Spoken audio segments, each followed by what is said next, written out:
Elon Musk ist ein amerikanischer Unternehmer. Er ist der Gründer des Bezahlanbieters PayPal, der Automarke Tesla und des Raumfahrunternehmens SpaceX. Er hat ein Vermögen, welches über 13 Milliarden US-Dollar wert ist, und hier sind seine 10 Regeln für Erfolg.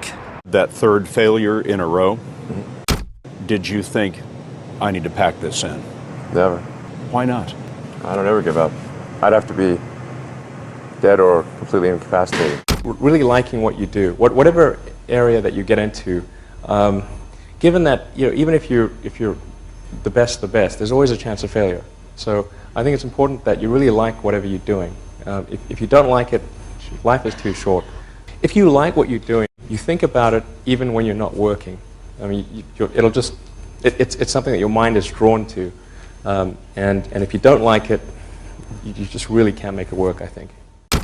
So many people try to talk me out of starting a rocket company. It was crazy. One good friend of mine collected a whole series of videos of rockets blowing up and made me watch those. He just didn't want me to lose all my money. We're doing these things that seem unlikely to succeed, and we've been fortunate, and at least thus far they have succeeded. Now is the time to take risk.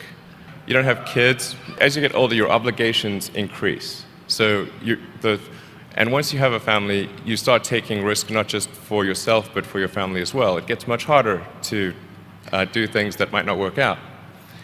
So now is the time to do that before you have those obligations. So I would encourage you to take risks now. Do something bold. You won't regret it. How did you figure you were going to start a car company and be successful at it? Well, I didn't really think Tesla would be successful. I thought we would most likely fail. But I thought that we at least could address the false perception that people had that an electric car had to be ugly and slow and boring like a golf cart. But you say you didn't expect the company to be successful, then why try? If something's important enough, you should try, even if the probable outcome is failure. We focus on signal over noise. A lot of companies get confused. They spend money on things that don't actually make the product better.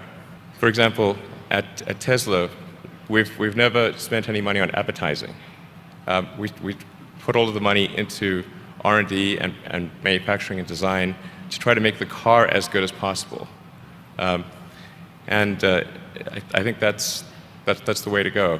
For any given company, just can keep thinking about, are these efforts that people are expending, are they resulting in a better product or service? And if they're not, stop those efforts. When I interview someone to work at the companies, would be to ask them to tell me about the problems that they worked on and how they solved them. And if someone was really the person that solved it, they'll be able to answer multiple levels. They'll be able to go down to the brass tacks. And if they weren't, they'll get stuck. And then you can say, oh, this person was not really the person who solved it, because anyone who struggled hard with a problem never forgets it.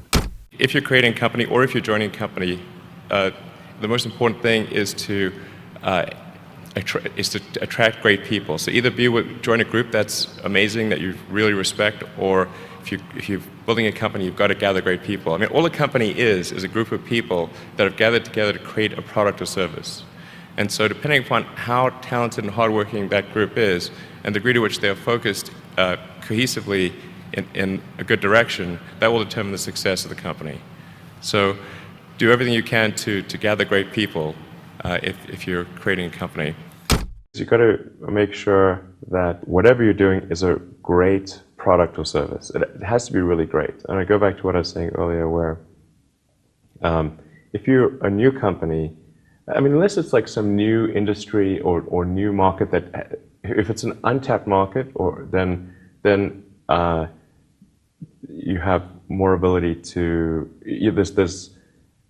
the standard is lower for your product or service. But if you're entering anything where there's an existing marketplace against large entrenched competitors, then your product or service needs to be much better than theirs. It can't be a little bit better, because then you put yourself in the shoes of the consumer, and they say, why would you buy it as a consumer? You're always going to buy the trusted brand unless there's a big difference.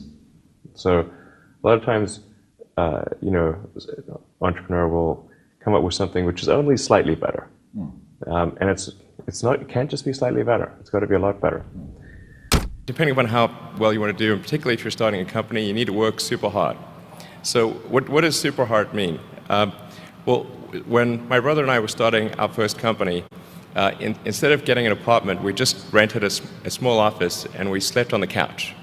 And we showered at the YMCA, and we're so hot up we had one computer, so the website was up during the day, and I was coding at night, 7 days a week, all the time. And I sort of briefly had a girlfriend in that period, and in order to be with me, she had to sleep in the office. So work hard, like, every waking hour. That's the thing I would say, particularly if you're starting a company.